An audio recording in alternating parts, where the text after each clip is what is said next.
Hello, it's great to see you all again. Scales are common measuring tools in life, but do you know how scales work? And do you know which is the largest scale in the world at the moment?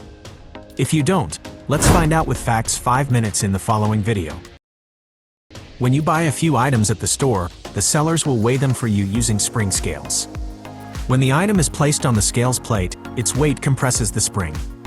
The straight movement of the spring is converted by gears into the rotary movement of the needle, which, combined with the dial, displays the result.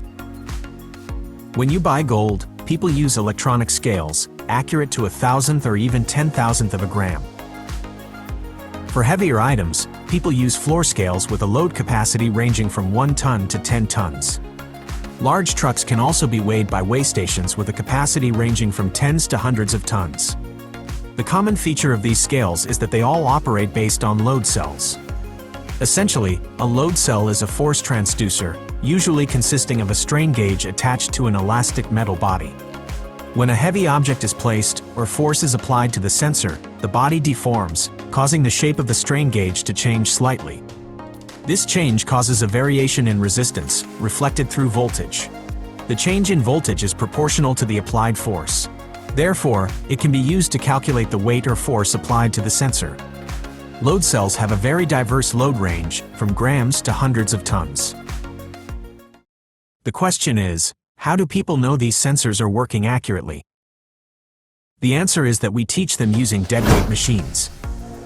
And to calibrate super large load cells, specialized in measuring large forces such as rocket thrust, giant deadweight machines are used. The largest deadweight machine in the world is currently owned by the National Institute of Standards and Technology in Gaithersburg, Maryland, USA. It is a 30-meter tall machine, equivalent to a 10-story building. At the bottom, lying in a pit, are the weights.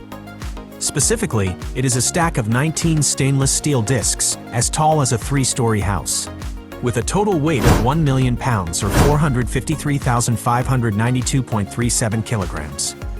Above the steel discs is the control room, where the sensors to be calibrated are placed. At the top is a hydraulic mechanism that lifts weights equivalent to 90 adult African bush elephants. The stack consists of 19 weights, each exactly 50,000 pounds, mounted together and hooked onto a load frame. This load frame also weighs exactly 50,000 pounds, adding up to 1 million pounds with the 19 discs. Above the control room is the lifting frame, connected to the hydraulic system. To start calibration, the sensor is placed between the load frame and the lifting frame. The system is activated and the 50,000-pound disc is lifted. This pressure presses into the load cell. Since the weight of each disc is known, the sensor's reading will be 50,000, 100,000, 150,000, and 200,000 pounds of force, and so on until the last disc is lifted to 1 million pounds of force. If the sensor's reading is different from these numbers, it will be adjusted. Sensors after being calibrated can be assembled to create scales with much higher capacities. Do you have anything to add? Remember to comment below. As usual, remember to like and share this video if you found it useful, and don't forget to subscribe to get the latest videos from Facts 5 Minutes. For now, goodbye and see you in the next videos.